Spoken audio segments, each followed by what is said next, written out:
House of Sticks. Yes, I'm lying on a flattened box outside the BAWR. Handle with care. Product of Vietnam. This way up. They call me homeless, but I like to think of it as electively residential address-free. Yes, my legs are mighty swollen, pitting edema / compartment syndrome, not elephantiasis caused by a worm in Africa. I learnt about that when I worked in admin at the county hospital. That was before I got laid off. That was before I got a bad credit score. Before my boy Mikey got himself killed in Afghanistan, and before my husband hung himself in the garage one Tuesday afternoon in bare feet and his suit and tie.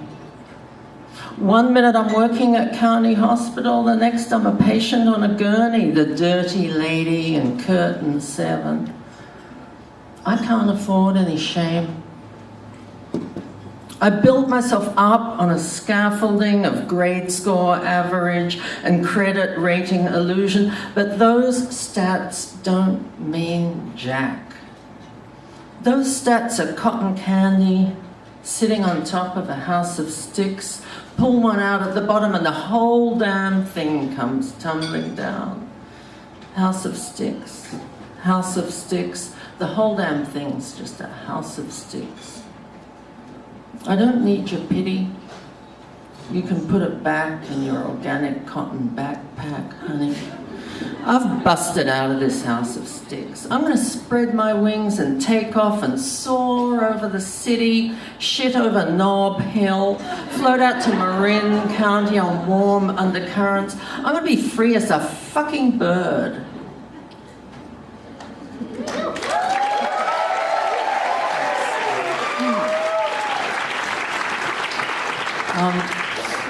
I'm going to read a little prose piece about the artist Keith Haring. Keith Haring was a prolific artist all through the 1980s until his death in 1990. He exploded across the international stage with his joyful dancing figures, his street art, cartoonish characters celebrating birth, death, fucking, dancing, passion, the whole damn thing. He came to fruition as an artist during the repressive times of the first Reagan administration. Haring was a gay man who contracted HIV and for whom the possibility of treatment and eventual cure were remote possibilities.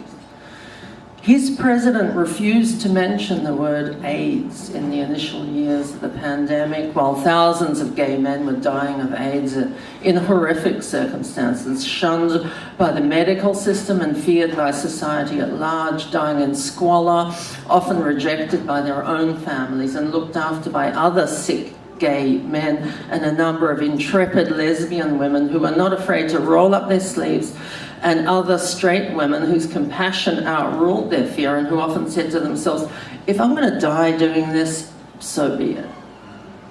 Funeral homes often refused to handle the corpses.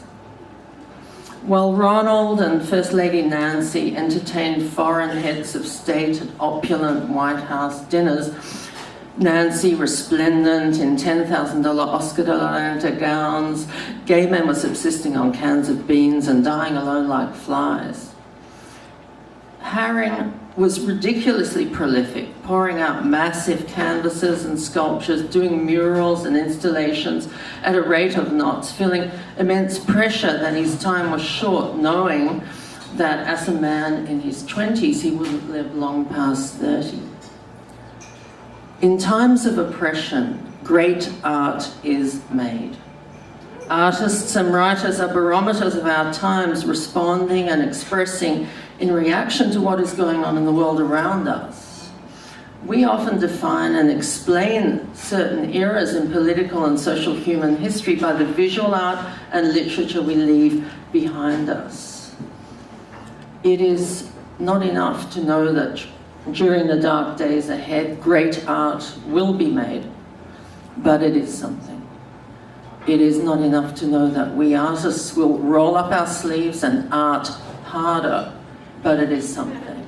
It is not enough to know that under a right-wing, anti-intellectual, racist, misogynist, ableist, homophobic, ageist, transphobic regime, writers will write harder and create some great literature, but it is something.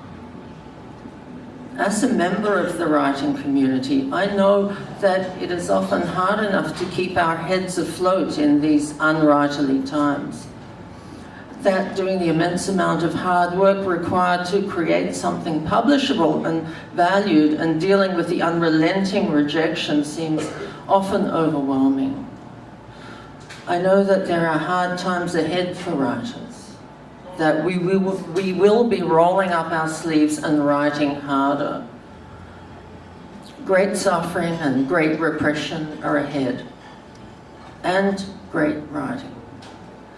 It is not enough to hold on to, but it is something. It is not enough to hold on to, but it is something. Thank you.